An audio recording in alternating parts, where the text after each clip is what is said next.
Good evening, dear viewers of Equinoxe Television. Thank you so much for joining me on this edition of the 6 p.m. primetime newscast with me, Immaculate Fogwe. Our major stories tonight: fear and tension arising in Bibamba, Bonaloka and the Douala 3 subdivision, where residents say a wave of violent attacks carried out by a gang of about 15 youths is turning daily life into a nightmare. From shopkeepers to school children and passerby, no one appears to be spared as insecurity tightens its grip on the neighborhood, pushing frustrated inhabitants to demand urgent action from local authorities. And also we'll tell you how few days to the celebration of the National Unity Day that will take place on May 20th, fear and insecurity still remains a major problem in the conflict northwest and southwest regions.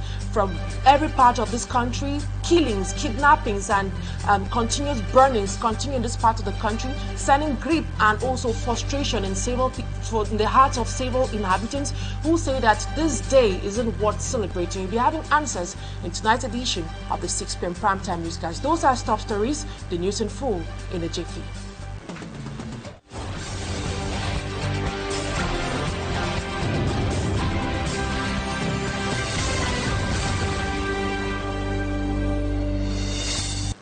Thank you so much for choosing Equinoxe Television. This is the 6 p.m. edition of the primetime newscast. Residents of Bibamba Bonaloka in the Douala 3 subdivision are gripped by fear following a fresh surge in urban violence allegedly carried out by a gang of youths terrorizing the neighborhood. The attacks, which recently targeted traders, pupils and residents, have sparked anger among locals. We have details with Sedi Chakutio. Residents of Bibamba, Bonaloka in the Douala 3 subdivision have been living in fear for the past few days. At the root of this climate of fear and terror is the resurgence of insecurity perpetrated by a group of at least 15 young people who target civilians regardless of their status and shopkeepers in particular. There is a growing insecurity here in the Bonaloka Bibamba neighborhood. Calling it a dead row is a bit of an exaggeration, but it must be said that here there has been a surge in attacks here in our neighborhood, especially in this corridor. This is due to the buildings located here. A recent case was on the 9th of May 2026 where they targeted vendors and pupils of the government nursery school Bibamba Bonaloka. Il y a eu une agression il y a de cela, je crois, une semaine ou 2 semaines. On a agressé un jeune call-boxer. People who happened to be passing through that area or who went there to buy various items were among those attacked. Quand ils mettaient le dernier cadenas, ils l'ont encerclé à 3. Ils l'ont mis, je crois, un poignard. Ils ont pris son sac d'argent et de téléphone. C'est effrayant quand même. On est dans les zones de les grands boys, les bandits. Ici, là. Parce qu'un gardien, deux gardiens, c'est insuffisant. Moi, je vois le quartier ici, là. A situation that pushed the inhabitants of the locality to manifest their frustration. The quarter head, however, says investigations are ongoing to arrest the perpetrators of the recent attack. Il y a eu un événement malheureux qui est passé avec les élèves de l'école publique de Bonaloka parce qu'ils sont menacés par l'insécurité dans leur zone. The quarter head of the Bibamba Bonaloka neighborhood, Saibu Umara, adds that les mesures ont été prises par les forces maintien de l'ordre, par les autorités. A vigilante committee group will be established so as to fight against this phenomenon of insecurity. Nous avons ce comité de vigilance qui sera mis demain. Ils ont déjà fait la formalité qui a traîné un peu. To some residents, the high cost of living due to widespread inflation in the neighborhood may explain the resurgence of urban crime in major urban centers. Residents are thereby calling on local authorities to put an end to the insecurity that reigns in Bonaloka. And still in the littoral region, in the heart of Douala, especially in neighborhoods like Grand Baobab in Bonaberi, Bonangang in Bonamusadi, and also Bipanda, many residents are losing hope as access to clean drinking water becomes more and more difficult. What was once a basic necessity is now a daily struggle, forcing families to spend hours searching for water and relying on unsafe homemade storage. The growing water shortage is making life harder for the population. Law Maneru takes us into the daily reality of these residents. Her report. Tired of waiting, losing hope, is the mindset of the population of Grand Baobab in Bonaberi. All means are possible to have some water reserves in houses. We break the pipes here to have water, and the owners bring us convocation letters for almost 2 years. This uncivilized practice is not always advantageous. The pipes are in the gutters, and at times water from toilets meets the broken pipes here, making our children sick. Making reserves is not always for a purpose in Baobab Bonangang. I wash my dresses, I cook using the water I drink. It depends on the quantity of water I carry. I can carry water, I use it for 2-3 days before I go back to carry. Because I have containers that I carry water, 10 liters containers and so on and so forth. So I have other containers that when I carry, I make sure I fill the containers. To fetch potable water is not an easy task. The construction of forage seems to be the only solution to get rid from this suffering. The population has lost all hope to get to know the pleasure of potable water. At times, I carry my dresses to go and wash them in my father's house. It's very difficult.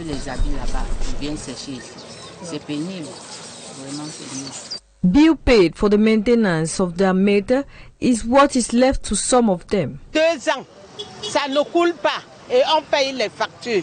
Others earn a living during this water crisis.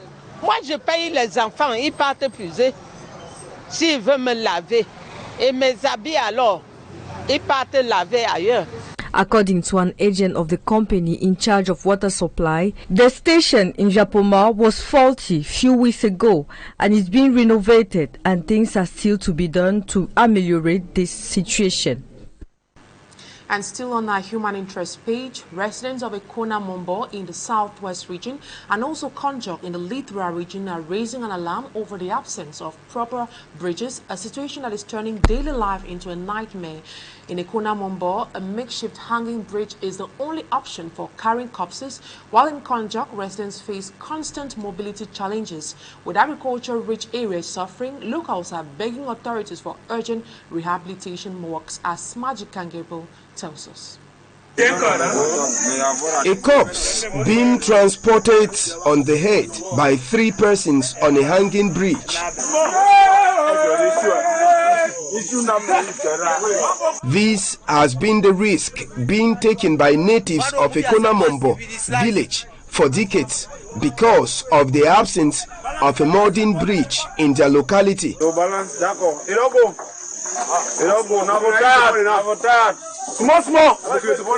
The village, situated in Bangem subdivision, Kupemaninguba division of the southwest region, has a very rich soil with several food crops cultivated, but unfortunately transporting them out of the village remains very difficult. Equinoxe has never seen a modern bridge since its creation, and it's now that the Bangem Council has started the construction of a modern bridge to enable fluid circulation of vehicles into Equinoxe.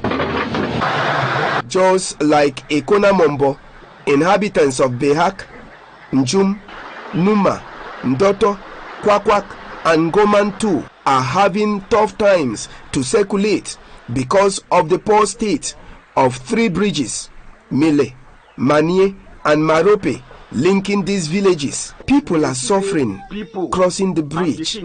We are begging that the government should intervene urgently, because when someone falls there, it will be linked to witchcraft. Every man they work for the and woman and other people they both construction now wish say now wish don't make them. With tears running down their cheeks, natives are calling on the government to come to their rescue, as many of them have been victims of untimely accidents due to the poor state of bridges found in this locality. Smaji Kankepro reporting there. And hundreds of pupils of government primary school Matayom in Malantwen subdivision are now forced to study under a tree after a tornado destroyed the roof of their classrooms. The damaged building, inaugurated only recently at a reported cost of 20 million francs CFA, has sparked controversy between the council and also the contractor. As authorities straight blame, the young learners continue preparing for their common entrance and first schooling certificate examinations in harsh open-air conditions, as Innocent Aze tells us.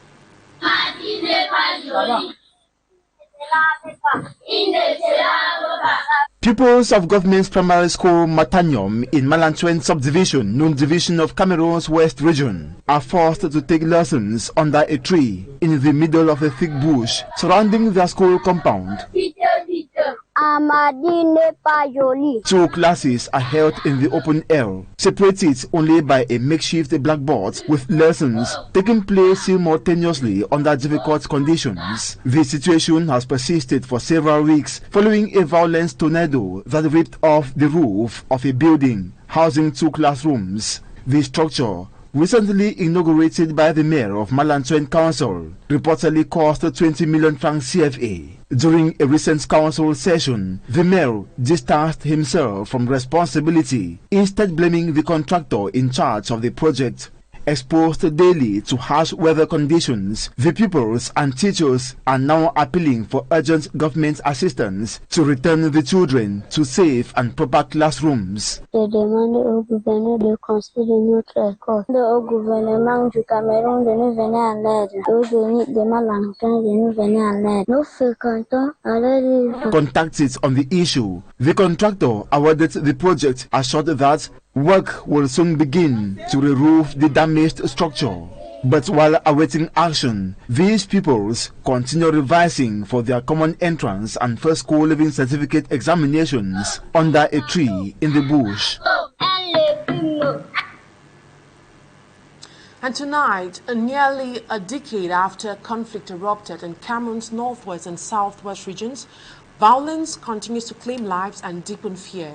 From recent killings that took place in Boya, which is a chief town of the southwest region, to deadly attacks that took place in Jakiri, the northwest region, the security situation remains volatile despite repeated calls for peace, justice and dialogue. As pressure mounts on authorities to pursue a ceasefire and equally inclusive talks, many now insist that the guns must fall silent for lasting peace to return. Details with Babla Jonathan. For nearly a decade, Cameroon's northwest and southwest regions have remained trapped in a cycle of violence, fear and uncertainty. What began as grievances rooted in governance, identity and justice has evolved into a protracted conflict marked by killings, abductions, kidnappings and destruction of properties and recurring clashes between armed groups and state forces. Despite repeated appeals for peace, ceasefire initiatives and efforts by the government and other stakeholders to restore calm, the crisis continues to exert a heavy toll on lives and livelihoods.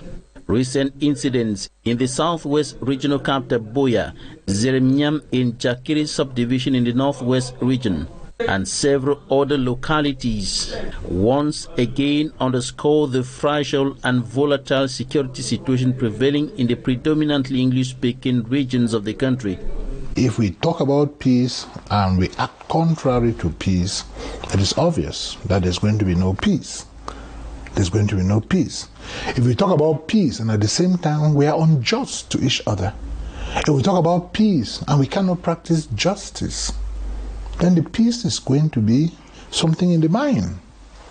At the same time, we talk about peace, we talk about justice, and we cannot speak the truth. We live in lies telling, and all the rest.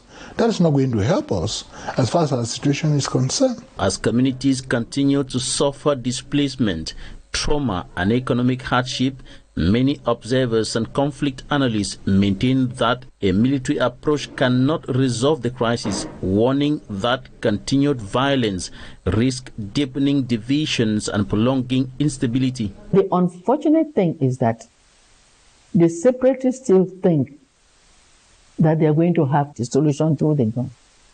And the military also still think that they will have a solution through the gun. There is a gun that will make the separatists to give up. Okay, now the separatist fighters refuse to go to the DDR center. Some of them have gone, some of them have refused to go there. And you are not going to catch them by force and put them there. So they continue to harass the population. The military is on this side. So where are we? The civilian is caught in the middle. Amid the ongoing conflict, a growing consensus is emerging around one urgent reality. The bloodshed and destruction must come to an end. One more death, either of the military or of the Amber boys, is too much. It's too much. Whenever a military person dies, is killed, that's somebody's husband, somebody's son. When an Amber dies, it's somebody's son, could be somebody's husband. For how long shall we continue killing ourselves? Whether who dies or who, it is important for us, imperative for us to stop these killings. Consequently, calls for a ceasefire, inclusive dialogue, justice and reconciliation have continued to intensify both within Cameroon and internationally. Increasingly, voices from the civil society, religious leaders, political actors and members of the international community are urging the head of state to consider measures such as general amnesty for detainees linked to the crisis and the opening of a truly inclusive dialogue aimed at addressing the root causes of the Anglophone problem and paving the way for sustainable peace. Hundreds of residents from the Bambali community in the northwest region have staged a peaceful march over a disputed piece of land, accusing authorities of failing to stop renewed encroachment. Carrying peace plans, the protesters say they are demanding respect for an administrative order over the long-standing land conflict between the Bambali and neighboring Kwen, a dispute that has previously claimed lives. As tensions continue to rise, residents warn that frustration is growing over what they describe as official silence and inaction. Busala visited the disputed land and now tells us more. Mountain once again over a long disputed piece of land in Cameroon's northwest region as hundreds of Bambali indigents staged a protest early this morning toward the disputed area they call Aligi. Carrying peace plans, the protesters accused local authorities of remaining silent while a prefectural injunction order is being violated. We are coming out to beg the government to help us, to beg the chiefs, especially the Kwen chief. We are not coming out for fight. We are coming out for justice. Among the demonstrators was a 62-year-old retired teacher who says he was displaced from the same land in 1989 after his home was burned during earlier clashes. We were delivered on this particular land, as you see us standing here like that. I constructed my house on this said land. I got married. Then I delivered my children on my plot, which my father gave me. Then the Kwen people came, or the Banso people came, burned down my house. Our crops have been damaged. Everything that I had is all vanished. Residents also pointed to recently burnt raffia farms and cut trees, accusing neighboring Kwen residents of encroachment. As the day for here, plenty the broke up. So now the reason that if you look now a good example this, now them burn them, burial ground and for here, so we don't bury people them. With their compound, they don't broke up. While Bambali residents identify the area as Aligi, a newly erected signboard allegedly by Kwen residents names it Alongse, with new houses reportedly under construction. It's quite embarrassing to me to see that the people are not building in this unoccupied land of the Kwen people, but they are building in Bambali land. And for the sake of peace, they should be advised to pack out. We don't wake up today, we come, we don't tell the military, say, we don't come for the work for our land. Things where prefectural order know them no more work. The conflict has lasted for decades and previously led to deadly violence, but protesters insist today's march was peaceful and aimed at only urging authorities to intervene before tensions escalate again.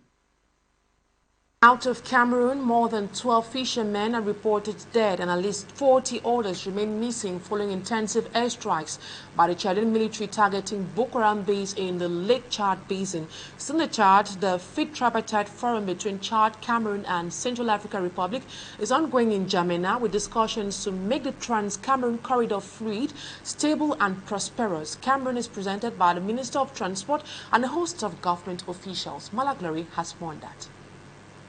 The opening ceremony of this 5th edition, which has as theme facilitation of transit on the Trans-Cameroon corridor, was chaired this Monday, May 11, 2026 in N'Djamena by Fatima Gugune Wadei, Minister of Transport, Civil Aviation and National Meteorology of the Republic of Chad. This was in the presence of a huge delegation from Cameroon headed by the Minister of Transport, Ernest Messina Gale-Bibert. C'est l'occasion de passer en revue les recommandations qui ont été prises. He said this year's edition of the Tripartite Forum between Chad, Cameroon and the Central African Republic is to evaluate the recommendations that were taken in the last forum in 2024. They will debate on some conflicting points and develop possible solutions. Les pistes qui se présentent à nous pour améliorer and also to strengthen relationship between Cameroon and Chad in particular and other countries in general. Avec l'autre pays frère qu'est la République centrafricaine. The Minister of Transport, Civil Aviation and National Meteorology of the Republic of Chad, on her part, welcomed the delegation from Cameroon while emphasizing on the strategic relationship between Cameroon and Chad. Ce que le Tchad partage avec le Cameroun et ce que le Cameroun partage avec le Tchad. It is beyond political, economic and cultural ties, she says. It is that of fraternity and friendship and the interest of both countries. Le Cameroun sont également les intérêts du Tchad.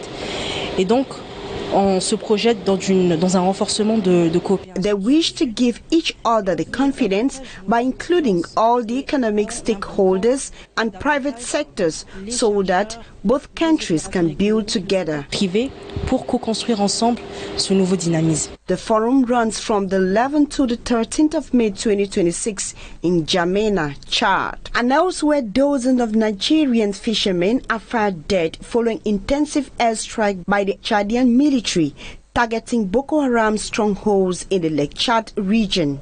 The retaliatory strike launched after a jihadist ambush killed 24 Chadian soldiers, hit several islands including Showa Island near Doronbaga. Local union leaders report that at least 40 fishermen are missing and feared many are drowned after their boats were caught in the bombardment.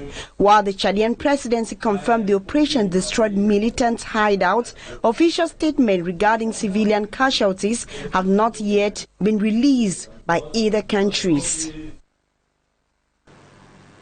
And that report puts an end to this first part of the news. Talking Point comes up next.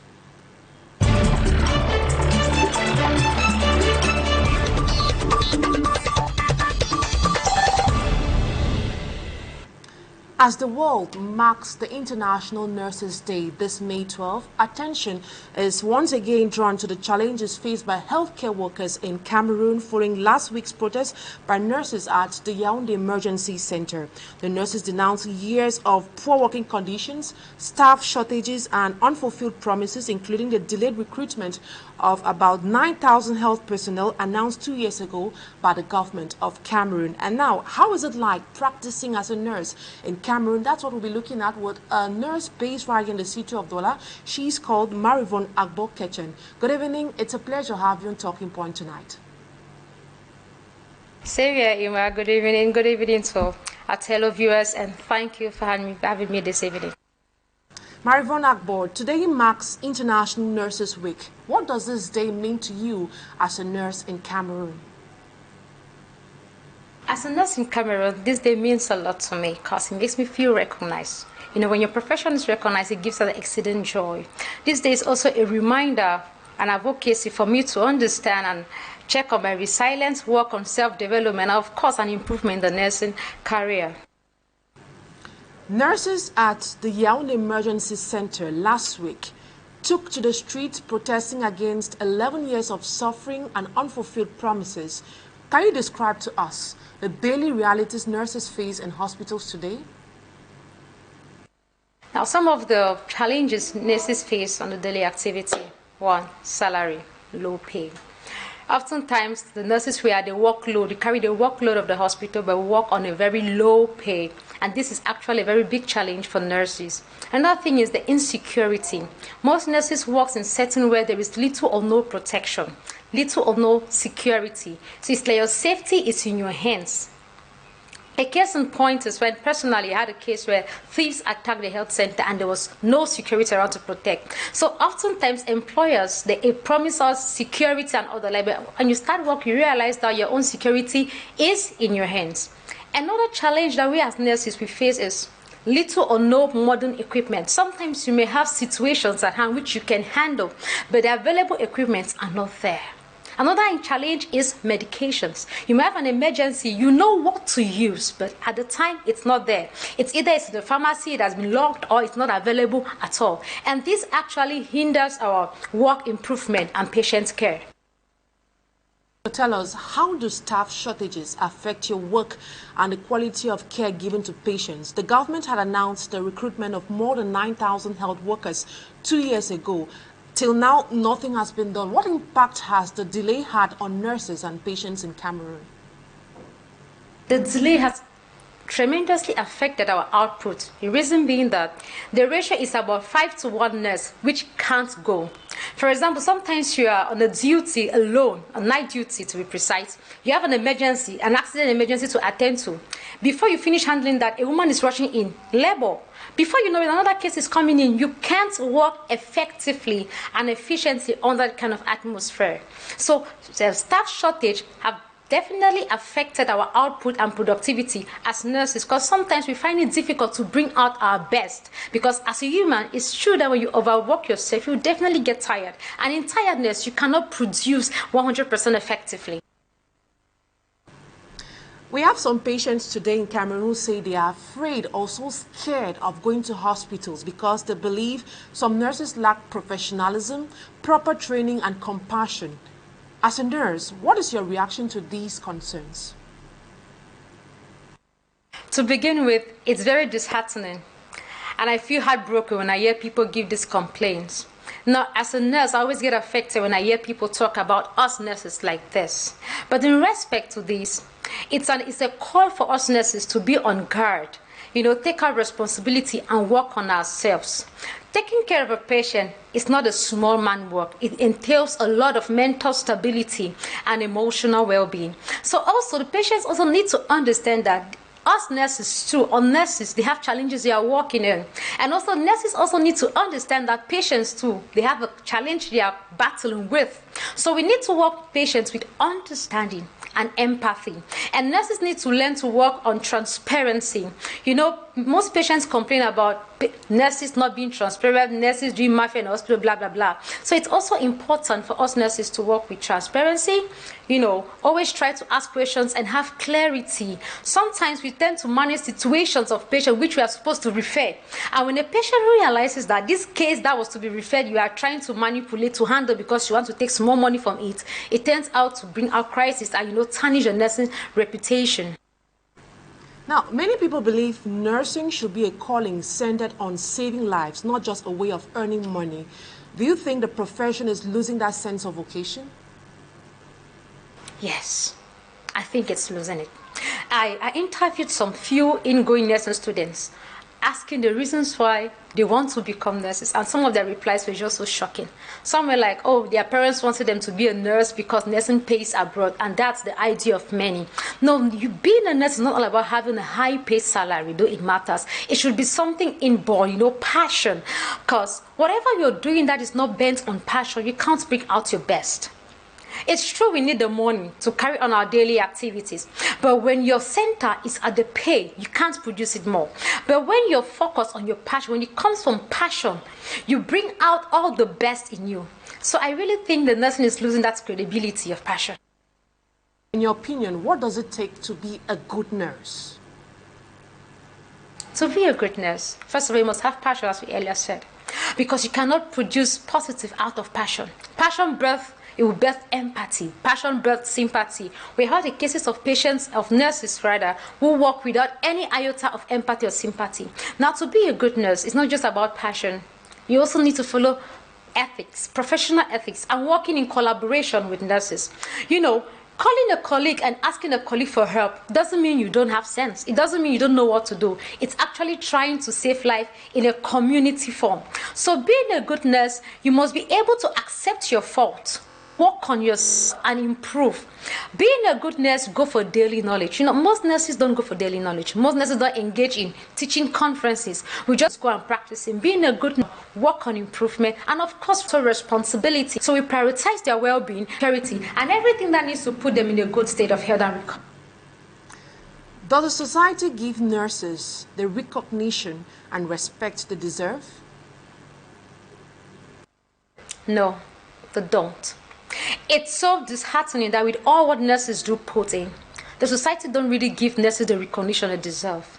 In the healthcare setting, the most dragged personalities are nurses. Though the nurses, they carry the backbone work of the medical field, yet nurses get dragged at every little second, failing to understand that sometimes the weaknesses of the nurses don't actually come from them. It might come from the health setting itself, from the staffs, and even from the rules of the hospital center. But people always focus only on the nurses, and as such, they dismiss the workload of nurses and their importance. Today, Cameroon joins the world to mark International Nurses Week.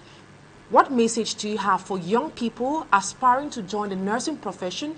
And finally, what message do you equally have for authorities and the general public watching you at the moment? For those aspiring to be nurses, you need to understand that this profession is not about you. It's about saving lives. So even when you're not feeling too well while on duty, you prioritize your patients. So you need to be conscious of patient care. You are working on patient-centered care. And another message I would like to pass on to those aspiring to come, understand that they can never pay you enough for what you're doing. Only your work can pay you. So salary can never pay you. So don't look at the pay. Look at your effort, how you're helping humanity. And for the public at large, especially our public health, it's important for conferences to be organized where nurses can come in and be retrained even though they have been working. It's important to have organizations and talks to help rebuild the knowledge of nurses and even re-educate them. It's also important to have a meeting where nurses can be trained on using equipment. There are some health settings with equipment that nurses don't even know how to use them. So it's important to teach nurses, though practicing, but once in a while, at least twice a year, to have a program to re-empower nurses, because when nurses are empowered, many lives will be saved. Thank you, Marivon, for accepting my invitation on Talking Point tonight. Thank you very much, Ima, for the invite. I'm so delighted. Thank you very much for having me. And thank you, our televiewers, for joining us this evening. It's always a pleasure being here on air with you, Ima. We'll put a cap to tonight's edition of the 6 p.m. primetime newscast on Equinoxe Television. Thank you so much for your keen attention. Stay in the company of interesting programs on Equinoxe Television. Bye-bye for now.